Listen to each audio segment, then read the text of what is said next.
Hello friends, Myra story में आपको बताऊंगी श्रवण कुमार कथा बेटा हो तो ऐसा। वीडियो शुरू करने से पहले आप सबसे रिक्वेस्ट करना चाहूँगी, यदि आप मेरे चैनल पर नए हैं तो प्लीज़ मेरे चैनल को सब्सक्राइब कर दीजिए, बेल आइकन पर ज़रूर क्लिक कीजिएगा, जिससे कि मेरे आने वाली वीडियो की नोटिफिकेशन आप सबको सबसे पहले मिलती रहे। पौराणिक युग में शांतनु नामक एक सिद्धू साधु थे। उनकी पत्नी भी एक सिद्ध धर्म परायण नारी थी। कहानी उस समय की है जब शांतनु और उनकी पत्नी बहुत वृद्ध हो चुके थे और उनकी आंखों की रोशनी भी चली गई थी। इन दोनों का एक पुत्र था जिसका नाम था श्रवण कुमार। श्रवण कुमार बहुत ही सरल स्वभाव का व्यक्ति था। माता पिता के लिए उसके मन में बहुत प्रेम एवं श्रद्धा थी। वो दिन रात अपने माता पिता की सेवा करता था, अपने माता पिता का बच्चों की तरह लालन पालन करता था। उनके माता पिता भी स्वयं को गौरवशाली महसूस करते थे और अपने पुत्र को दिन रात हजारों दुआएं देते थे। कई बार दोनों एक दूसरे से कहते कि हम कितने धन्य हैं कि हमें श्रवण जैसा मातृभक्त पुत्र मिला, जिसने स्वयं के बारे में न सोचकर अपना पूरा जीवन वृद्ध नेत्रहीन माता पिता की सेवा में लगा दिया। इसकी जगह कोई अन्य होता तो विवाह के बाद केवल स्वयं का हित सोचता और बूढ़े नेत्रहीन माता पिता को कहीं छोड़ आता और खुशी से अपना जीवन व्यापन करता। जब ये बात श्रवण ने सुनी तो उसने माता पिता से कहा कि मैं कुछ भी भीतर नहीं कर रहा हूँ, ये है मेरा कर्तव्य है। जब मैं छोटा था तब आपने मुझे इससे भी ज़्यादा अच्छा जीवन दिया और अब मुझे यह सौभाग्य प्राप्त हुआ है कि मैं अपनी सेवा करूँ। आप दोनों जो भी इच्छा रखते हैं मुझसे कहे, मैं उन्हें अवश्य पूरा करूँगा। तब शांतनु और उसकी पत्नी कहते हैं, पुत्र श्रवण, हम दोनों की आयु बहुत हो चुकी है, अब जीवन का कोई भरोसा नहीं है। किसी भी समय हमारी आंखें बंद हो सकती हैं। ऐसे में हमारी एकमात्र इच्छा है, हम तीर्थ यात्रा करना चाहते हैं। क्या तुम हमारी ये इच्छा पूरी कर सकते हो? श्रवण कुमार अपने माता पिता के चरणों को पकड़कर अत्यंत प्रसन्नता के साथ कहता है, हाँ पिताश्री, यह तो मेरे लिए परम सौभाग्य की बात होगी कि मैं आप दोनों की इच्छा पूरी करूं।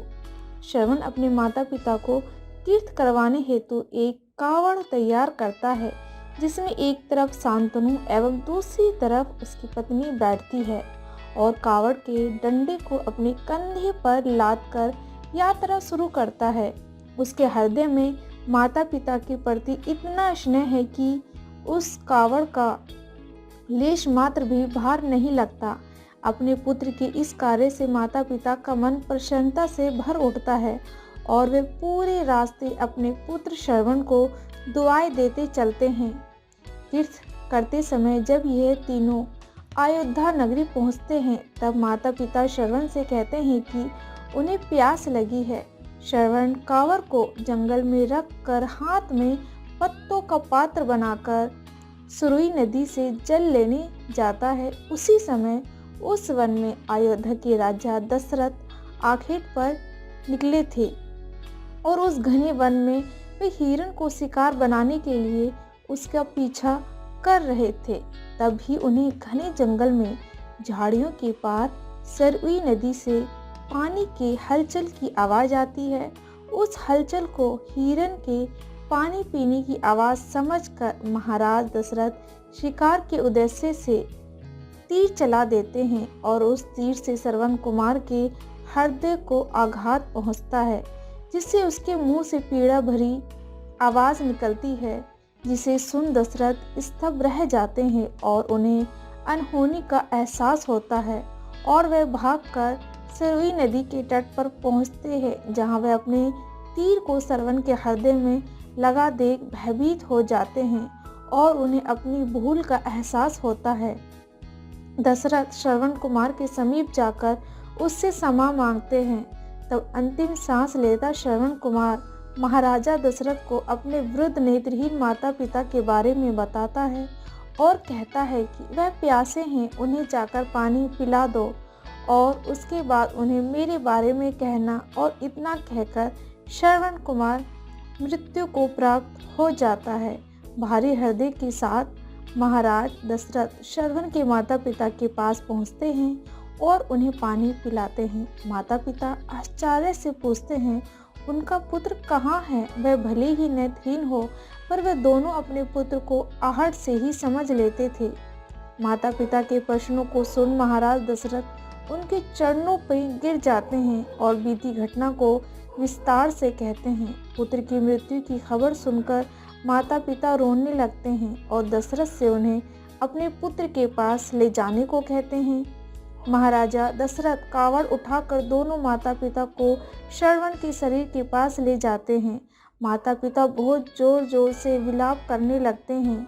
उनके विलाप को देख महाराज दशरथ को अत्यंत ग्लानि का आभास होता है और वह अपनी करनी की क्षमा याचना करते हैं। लेकिन दुखी पिता शांतनु महाराज दशरथ को श्राप देते हैं कि जिस तरह मैं शांतनु पुत्र वियोग में मरूंगा उसी प्रकार तुम भी पुत्र वियोग में मरोगे।